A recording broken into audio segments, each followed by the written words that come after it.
अस्सलाम वालेकुम स्टूडेंट्स। आज हम एडजेक्टिव्स पर बात करने जा रहे हैं। तो एडजेक्टिव जो हैं वो क्वालिफायर्स हैं। बेसिकली क्वालिफाई करते हैं या मॉडिफाई करते हैं किसी नाउन या प्रोनाउन को। अब ये क्वालिफाई या मॉडिफाई से हम मतलब क्या लेते हैं कि एक ऐसा लफ्ज़ जो किसी नाउन या प्रोनाउन के मीनिंग में कुछ ऐड करे, उसके मानी में कुछ इजाफा करे। जैसे एक नाउन है बुक, तो ये एक नाउन है जो हमें बता रहा है कि चीज़ है जिसका नाम किताब है। लेकिन जब हम उससे पहले गुड लगा देते हैं तो ये गुड एक एडजेक्टिव है जो बुक के बारे में कुछ मज़ीद आपको बता रहा है, बुक के मानी में कुछ ऐड कर रहा है। ये इंटरेस्टिंग बुक है, ये गुड बुक, न्यू बुक। तो ये सारे इंटरेस्टिंग, गुड और न्यू ये जो वर्ड्स हैं ये एडजेक्टिव्स हैं बेसिकली, क्योंकि ये एक नाउन बुक के मानी में ऐड कर इजाफा कर रहे हैं कुछ। ऐसे ही word used to describe or give more information about nouns or pronouns are called adjectives। ये definition हो गई इसकी। Adjectives limit the application of nouns। ये इसकी application को limit करते हैं। For example, he bought a luxury new black car। तो कार नाउन के लिए हमने 3 एडजेक्टिव यूज़ कर लिए कि वो कार लग्जरी भी है, न्यू भी है और ब्लैक भी है। तो ये एडजेक्टिव जो है लग्जरी, न्यू और black give a Fuller but narrowed down picture of the car. तो लिमिट कर ली हमने कि वो रेड नहीं ब्लैक है, ओल्ड नहीं न्यू है और अनकंफर्टेबल नहीं बल्कि कंफर्टेबल कार है। एडजेक्टिव्स है 3 degrees, positive, comparative and superlative. अब हम जानते हैं जब हम किसी चीज़ की कोई क्वालिटी या सिफ्त बयान करते हैं तो फिर उनको कंपेयर भी किया जाता है आपस में, और कंपैरिजन के लिए हम 3 डिग्रीज इस्तेमाल करते हैं। Adjectives can be used attributively when they qualify a noun. For example, Khakan is an honest man। तो इसको जब आप एडजेक्टिव को किसी नाउन से पहले इस्तेमाल करते हैं तो हम कहते हैं ये एट्रीब्यूटिवली इस्तेमाल किया गया है। ऑनेस्ट मैन, यानी मैन नाउन है, उससे पहले हमने ऑनेस्ट यूज़ किया। He is an honest man. तो ऑनेस्ट एक एडजेक्टिव है जो एट्रीब्यूटिवली यूज़ किया गया है। लेकिन अगर हम ऑनेस्ट को बाद में यूज़ कर लें और मैन को पहले लगा दें तो इसको हम बोलेंगे प्रेडिकेटिवली यूज़ किया गया है। This man is honest. अब जो ऑनेस्ट इस्तेमाल किया गया है ये प्रेडिकेटिवली है। Adjectives are used predicatively when they form part of the verb of incomplete predication that man is honest। अब आप देखें कि man जो है जिसके लिए हमने adjective honest यूज़ करना था वो noun तो पहले आ गया हुआ है लेकिन adjective बाद में इस्तेमाल हुआ है। तो इस तरह हम अगर यूज़ करेंगे adjective को तो वो predicatively कहलाएगा। This is a new cap। तो न्यू कैप, न्यू एडजेक्टिव है जो कैप नाउन से पहले आया तो ये एट्रीब्यूटिवली है। और दिस कैप इज़ न्यू, ये कैप जो है नाउन पहले आ रहा है और जो एडजेक्टिव है इसका वो बाद में जा रहा है, वर्ब के बाद में प्रेडिकेट के अंदर जा रहा है, लिहाजा इसको हम बोलेंगे प्रेडिकेटिवली इस्तेमाल हुआ है। Kinds of adverbs, adjectives kind कौन कौन सी हैं जी? पहले एडजेक्टिव ऑफ क्वालिटी हैं, जैसा कि नाम से जाहिर है एक क्वालिटी शो करते हैं। This adjectives describe the quality और state of a person, good, bad, beautiful वगैरह, ये एडजेक्टिव्स ऑफ क्वालिटी कहलाते हैं। एग्जाम्पल देखिए, Mutasim is an intelligent boy. Intelligent quality बयान कर रहा है। Hamza is ill these days. Ill जो है ये भी स्टेट को जाहिर कर रहा है। इसी तरह proper adjectives form from proper nouns. कुछ एडजेक्टिव्स होते हैं जो प्रॉपर एडजेक्टिव कहलाते हैं जो कि प्रॉपर नाउन से बनाए जाते हैं। जैसे पाकिस्तान से पाकिस्तानी है, पाकिस्तानी फूड, फ्रेंच परफ्यूम। अब फ्रांस से एडजेक्टिव बना फ्रेंच। ऐसे चाइना से एडजेक्टिव बन रहा है Chinese, Turkish, architecture are also adjectives of quality. तो ये जो प्रॉपर एडजेक्टिव हैं बेसिकली जो प्रॉपर नाउन से बनते हैं ये भी एडजेक्टिव ऑफ क्वालिटी ही कहलाते हैं। As they also answer the question of what kind. तो एडजेक्टिव ऑफ क्वालिटी जो है ये किसी चीज़ के बारे में बताते हैं कि वो किस किस्म की है, इसकी क्वालिटी क्या है। फिर adjective of quantity and number. अब आप जानते हैं कि कुछ काउंटेबल नाउन होते हैं और कुछ अनकाउंटेबल नाउन होते हैं। जो काउंटेबल नाउन होते हैं जो गिने जा सकते हैं उनके लिए एडजेक्टिव यूज़ किया जाता है, एडजेक्टिव ऑफ नंबर कहलाता है।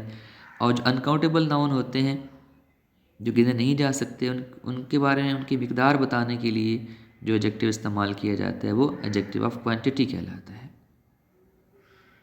Both these adjectives indicate an amount, but adjectives of quantity are generally used with uncountable nouns to show how much of a thing is meant. तो जो क्वालिटी है, quantity है, वो इस्तेमाल किए जाते हैं अनकाउंटेबल नाउन के साथ. These adjectives indicate approximate amount of uncountable things.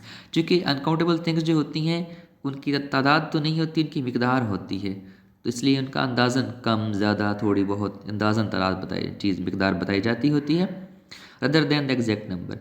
Many, some, little, whole, much, enough. तो ये जो सारे हैं एडजेक्टिव ये क्वांटिटी को जाहिर करते हैं और ये लगते हैं अनकाउंटेबल के साथ. I ate some fruit and drank some milk. He lost all hope. There is much noise. Adjective of number और numeral adjective. Adjective of number का दूसरा नाम numeral adjective भी है.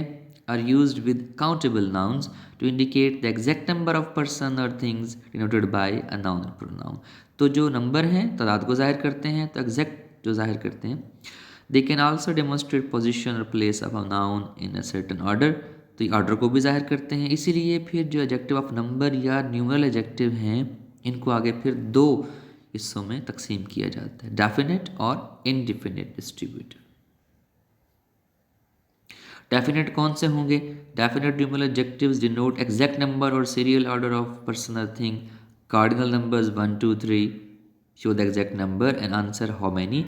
Ordinal numbers 1st 2nd 3rd show the order in a series and work like demonstrative adjectives. तो definite वो हैं जो एग्जैक्ट तादाद को जाहिर करें. उनकी फिर आगे दो किस्में हैं. कार्डिनल्स जो 1 2 3 हैं, ये 5 चेयर्स है, तो 5 एक डेफिनेट न्यूमरल एडजेक्टिव है जो कि चेयर्स की तादाद बता रहा है. जबकि जो 1st 2nd 3rd हैं ये टोटल नंबर को जाहिर नहीं करती, आर्डर या तरतीब को जाहिर करते हैं. जो कहते हैं ना 5th चेयर, तो इसका मतलब होता है कि जो 5वें नंबर पर कुर्सी पड़ी है वो तो ऑर्डर को जाहिर कर रहा है, तरतीब को जाहिर कर रहा है, कुल तादाद को जाहिर नहीं कर रहा. फिर इनडेफिनेट न्यूमरल एडजेक्टिव हैं, ये भी हैं तो तादाद को जाहिर करते, लेकिन ये किसी ख़ास तादाद को जाहिर नहीं करते. They do not denote an exact number, many, few, all, some. अब याद रहे कि सम जैसे है, ये ऑल है, ये एडजेक्टिव ऑफ क्वांटिटी भी है और एडजेक्टिव ऑफ नंबर भी हैं. यानी ये काउंटेबल के साथ भी इस्तेमाल हो जाते हैं और अनकाउंटेबल के साथ भी इस्तेमाल हो जाते हैं. तो यहाँ हमने दो टाइप्स डिस्कस की हैं, एडजेक्टिव ऑफ क्वांटिटी और एडजेक्टिव ऑफ नंबर. वो जो काउंटेबल के साथ लगते हैं वो एडजेक्टिव ऑफ नंबर हैं. उनकी आगे फिर दो किस्में हैं, डेफिनेट और इनडेफिनेट. और जो अनकाउंटेबल के साथ लगते हैं वो एडजेक्टिव ऑफ क्वांटिटी हैं.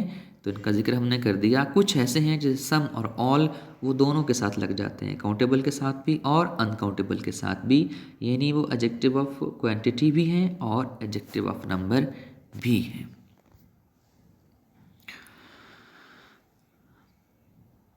इसके बाद पर डिस्ट्रीब्यूटिव न्यूमरल एडजेक्टिव्स हैं, refer to each one of the number. ये तो उस तादाद में से हर एक की तरफ इशारा करते हैं, आइदर, नाइदर, ईच, एवरी.